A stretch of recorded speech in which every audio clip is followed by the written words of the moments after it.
When first learning Tai Chi, what did you focus on, and how has your initial focus changed? One of the interesting things about when you first start something, you go and you're going to go do that, or you think it's this fix-all, you think it's magic, you think it's work. And I think that's one of the things that I take away from it now, is that there's no magic to it, other than you have to continue to do the work. And if you do, you will see the magic. It will happen. And it may not happen when you think it's going to or how you think it's going to, but that this is a discipline that's been around for a long time, and we are just one part of that. And if we continue it, we will see that there is results. So I think when I first started, I was like, well, I'll check this kind of cool thing out, I don't think I had a concept of what it was. I think one of the things that I see now much more in the reality of going through that whole process is that it's work, and that work can give you a lot, but it's not magic, And people want to think it's magic, and they get kind of freaked out by it because they think it's magic. You get freaked out because of a muscle cramp in your toe.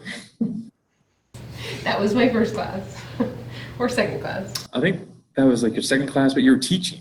I wasn't teaching. I'm pretty sure. No, she was teaching during that? No, you two were up front with Sicho, and I was in the back of the classroom. You sort of scurried out. Something's wrong with my foot. Oh yeah. You were sitting down. You just kind of scooted up. I was stretching like a good student, and I got a cramp in my toe, and my big toe curled under and past my foot. I thought it was broken. That's congratulations. And she was very verbal. My foot's broken. And I was like, oh, that's fine. Just flex it. Oh. Okay. It's a Charlie horse in my toe. Just flex it. Okay. Just flex it. I finally did. For Miss Trish, I completely agree with you, and I still find it magical. The unique thing about magic for me is if you do not know how it's working, it's magic. So once you do find out, it's not magic anymore.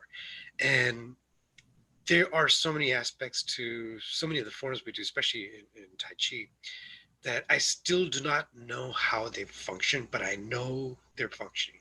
So I can feel the wind. I'm not sure how the wind is working. And so to me, there are still magical parts to it, which I'm not fully aware of yet. You're being present with the wind so that the wind can be magical. You got to be there. You got to show up. I've got my magic carpet right. Steppenwolf, great song.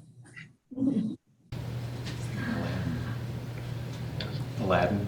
Aladdin. Right. Oh. A whole new world. Never mind.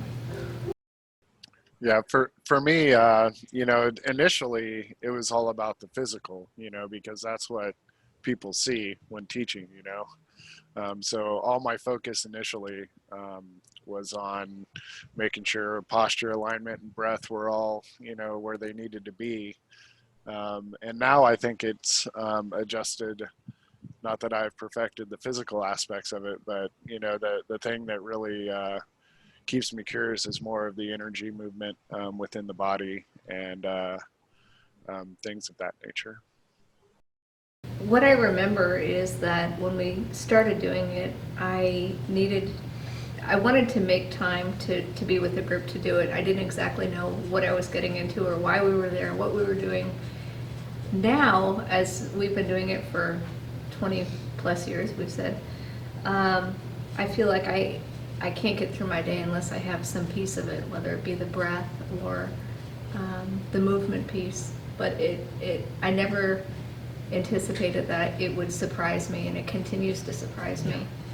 Just the growth of it, and not just for myself, but my connection with others, and the ability to reach others, whether it be my children throughout the day or just folks that I interact with. But it's a piece of me, and I hope I can continue to reach others with it. So. My first initiation, my thought of Tai Chi to where it is now was based off a cartoon that I saw. The cartoon was a still pic of a monk leaning over a big pot, and he's tasting it, and he says, "Too much yin, not enough yang." And that cartoon has still held up because that is Tai Chi to me, and was.